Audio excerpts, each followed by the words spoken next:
지금부터는 수급을 통해서 종목들의 옥석을 가려보겠습니다. 수급 파이터! 오늘은 송동현 대표님과 함께하겠습니다. 안녕하세요. 네, 안녕하십니까. 네, 먼저 수급 현황부터 살펴보도록 하겠습니다.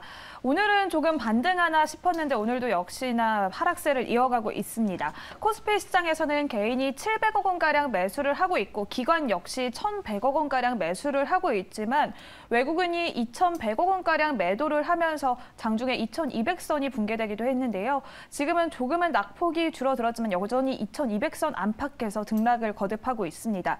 코스닥 시장에서는 개인이 800억 원가량 매도를 하고 있고 외국인과 기관은 소폭 매수를 하고 있지만 오늘도 여전히 1.2%에 가까운 하락세를 보이고 있는데요.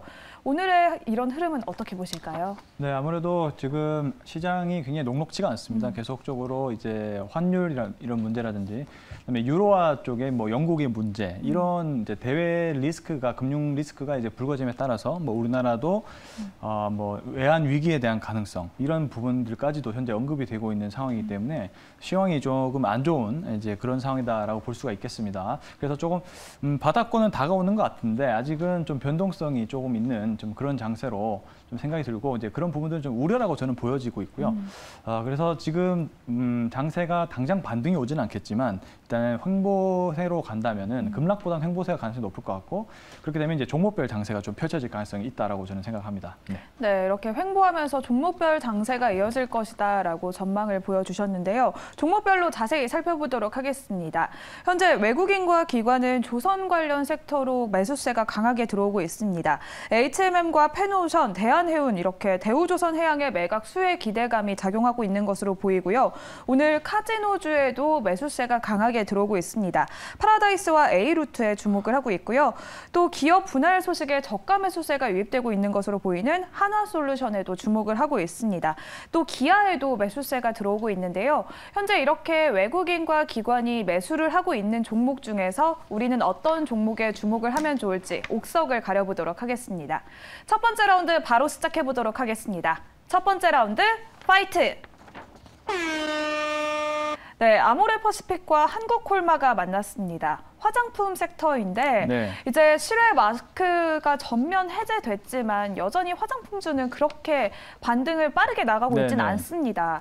아모레퍼시픽은 아무래도 중국의 매출이 가장 큰 기업이고 한국콜마는 또 ODM이어서 그래도 매출로 봤을 때는 한국콜마가 조금 더 나은 것 같은데 이 두 종목 대표님은 어떻게 보실까요? 네, 사실 지금 모든 종목이 좀 저평가에 놓여 있는 이제 그런 상황입니다. 근데 이제 오늘 리오프닝 관련된 종목들이 조금 수급이 들어오는 모습을 보여주고 있습니다.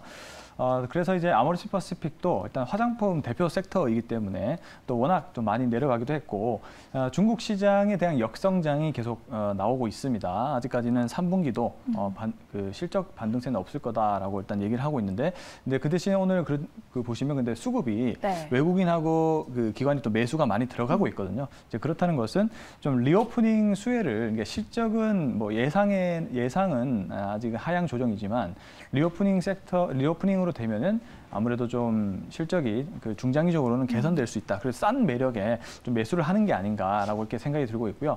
그래서 좀 주가 자체가 지나친 과매도권에 이제 진입을 해 있는 상황인데 거기에 이제 리오프닝 수혜로 대표적인 화장품 섹터인 아모레퍼시픽과 뭐 한국콜마 등도 오늘 수급은 괜찮거든요. 그런 방향으로 좀 수급이 들어가고 있는 것이 아닌가 이렇게 좀 판단되어집니다. 네, 그렇다면 아모레퍼시픽과 한국콜마 두 종목 중에서 대표님은 어떤 종목을 더 매력적으로 보고 계실지 첫 번째 라운드의 승자 바로 공개해 보겠습니다. 네, 첫 번째 라운드의 승자는 아모레퍼시픽을 꼽아주셨습니다. 중국향 실적이 조금 회복이 더뎌서 3분기에도 실적 부진이 이어질 것이다라는 차가운 목소리도 나오고 있는데요. 그래도 또 막바지에 달했다. 이제 중국은 조금 회복할 수 있다라는 목소리도 나오고 있습니다. 아모레퍼시픽 어떻게 보실까요? 네, 일단은 뭐 시황 자체가 아직까지는 아주 펀더멘탈이 개선되는 흐름은 아닌 것 같은데요. 그렇지만은 제가 좀 앞서 좀 설명을 길게 드렸는데 지금 중국 시장은 이제 역실적을 반영될 것이다. 근데 이제 위드 코로나가 됐을 시는 사실 중국 시장이 또 한번 이렇게 조금 예전보다는 못하겠지만 그래도 지금보다는 좀 나아질 수 있다라는 그런 생각이 좀 들고 있고요.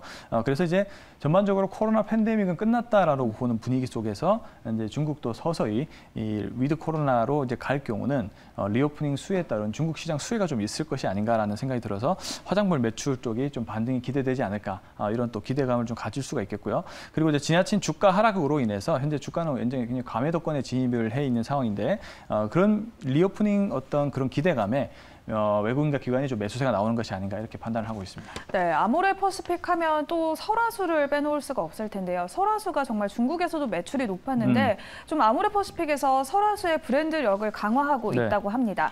그렇다면 아모레퍼시픽의 목표가와 손절가는 어떻게 잡아볼까요? 네, 아모레퍼시픽은 현재 주가의 흐름 자체가 많이 누워 있습니다. 일단은 지금 대다수 종목들이 이런 흐름을 좀 보이고 있는 가운데 어쨌든 시장이 그렇게 안 좋은 데 비해서 아모레퍼시픽은 반등을 해주고 있는 상황이기 때문에 현재권에서 한번 저는 분할 매수 관점으로 약간 지금 자리는 어떤 좋은 자리라기보다는 중장기적으로 봐야 되는 이제 그런 가격대라고 생각이 들어서 지금 가격대에서 한번 매수 의견 드려보겠고요. 목표가 12만 원을 먼저 1차 목표가로 드려보겠고 손절 가격을 9만 원 제시하도록 하겠습니다. 네, 이렇게 첫 번째 라운드의 승자는 아모레퍼시픽을 꼽아주셨습니다. 중장기적으로 분할 매수 의견을 주셨고요. 목표가는 12만 원, 손절가는 9만 원 제시해 주셨습니다. 그러면 두 번째 라운드의 라인업은 어떻게 될지 두 번째 라운드로 바로 넘어가 보도록 하겠습니다. 두 번째 라운드 파이트!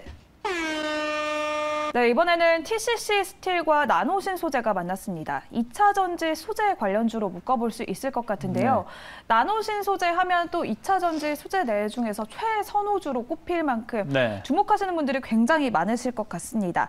TCC도 역시 테슬라 배터리라고 네. 불리는 또 공급을 하고 있는데 네. 이 두 종목은 지금 어떻게 보실까요? 네, 일단 2차 전지 섹터도 현재 장세에선 좀 반등이 이렇게 장이 안 좋은 가운데 이제 반등을 나오는 걸 보니까 일단 실적에 대한 기대감이 좀 있는 것 같습니다. 그래서 역시나 2차 전지 소재 쪽이 아무래도 좀 시장 대비 유리한 그런 환경이라는 것을 좀 다시 한번 보여주는 결과가 아니고 그 둘 중에서 조금 더 좀 떠오르고 있는 한 종목을 좀 살펴보도록 하겠습니다. 네, 두 종목 중에서는 어떤 종목을 더 매력적으로 보고 계실지 두 번째 라운드 승자 바로 공개해 보겠습니다.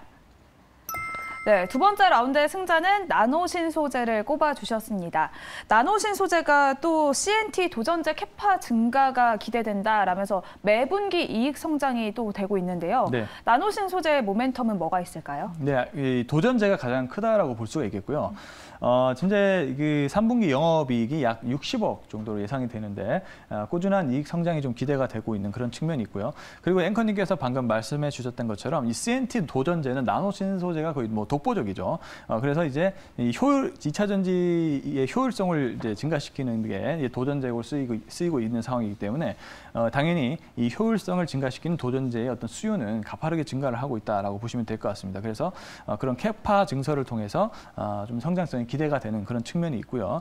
그리고 이제 연구개발 중인 건식 전국용 소재 개발에 따라서 또 높은 성장성이 지금 기대가 되는데 이 부분도 사실 다 효율성과 좀 직면해 있는 그런 과제다라고 볼 수가 있겠습니다. 어쨌든 이제 CNT 도전제든 건식 전국용 소재든 일단 2차 전지 쪽에서의 어떤 새로운 기술을 개발을 해내고 있는 나노신소재를 좀 시장에선 좋게 평가하고 있는 것 같고 오늘 안 좋은 장에서도 일단 흐름이 좀 살아있는 그런 흐름을 보이면서 좀 유리한 환경을 가져가고 있는 상황으로 저는 보여집니다. 네, LG화학의 CNT 생산량 목표가 상향되면서 또 한국과 중국 설비의 증설을 진행 중인 나노 신소재인데요. 이렇게 또 3분기에도 시장 예상치를 상회할 것이란 목소리가 나오고 네. 있습니다. 나노 신소재의 가격 전략은 어떻게 세워볼까요? 네. 나노 신소재 같은 경우는 이제 차트를 보시면은 일단은 다른 종목에 비해서는 굉장히 강한 그런 모습을 보이고 있습니다. 아직까지 이제 이렇게 안 좋은 장세 속에서 이제 121선을 이제 현재 유지를 잘 해주고 있는 그림이고 오늘 장에서도 지금 양봉을 그리면서 4%대 상승을 해주고 있는 그런 흐름이 나오고 있기 때문에 지금 자리로 공략하는 것도 나쁘지 않은 가격대일 것 같다라는 생각이 들어서 지금 가격에서 한번 매수 의견 참고해 보시면 좋을 것 같고요. 1차 목표가 92,000원, 그리고 손절 가격은 78,500원 제시하도록 하겠습니다. 네, 이렇게 두 번째 라운드의 승자는 오늘 시장에서도 강세를 보여주고 있는 나노신 소재를 꼽아주셨습니다. 목표가는 92,000원, 손절가는 78,500원 제시를 해주셨습니다. 그러면 오늘 오후장에서 우리가 주목하면 좋을 만한 송동현 대표님의 픽 종목은 무엇일지 오늘의 픽 종목도 바로 공개해 보겠습니다. 네, 오늘의 픽 종목은 인탑스를 꼽아주셨습니다. 인탑스 하면 서빙 로봇을 빼놓을 수가 없을 것 같은데요. 베어 로보틱스와 함께 또 같이 관련주로 묶이고 있는데 인탑스의 모멘텀 뭐가 있을까요? 네, 인탑스는 되게 이제 재무 구조가 굉장히 뛰어난 그런 회사이고요. 일단 스마트폰 부품 쪽으로서 계속 안정적인 그런 실적을 보였는데 지금 스마트폰 사업부 자체가 좀 둔화되는 경향을 보이면서 인탑스가 새로운 이제 사업을 이제 진출하려고 하는데 이제 로봇을 선택한 것 같습니다. 그래서 이제 로봇 이 순현금이 많은 기업이라서 로봇에 투자를 해도 아주 안정적으로 실적이 반등세가 나올 수 있지 않을까라는 그런 시장의 기대감이 있는 그런 상황인 것 같고요. 거기에다가 이제 인탑스 같은 경우는 일단은 로봇이 이제 굉장히 주목받는 사업이잖아요.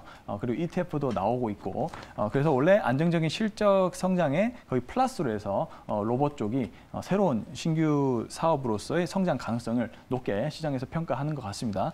일단 전반적으로 인탑스는 좀 저평가된 부분이 많고 그리고 안정적으로 실적 성장을 잘 해내고 있는 종목이기 때문에 지금같이 좀 어려운 장세에서 좀 방어가 될 수 있는 그런 또 종목이지 않을까 이렇게 판단하고 있습니다. 네, 이렇게 약세장 속에서도 강세를 보여주고 있는 로봇 관련주, 그러면 인탑스의 목표가는 어느 정도로 잡아볼까요? 네, 인탑스 같은 경우도 시장 대비 무너지는 모습이 안 나오고 있습니다.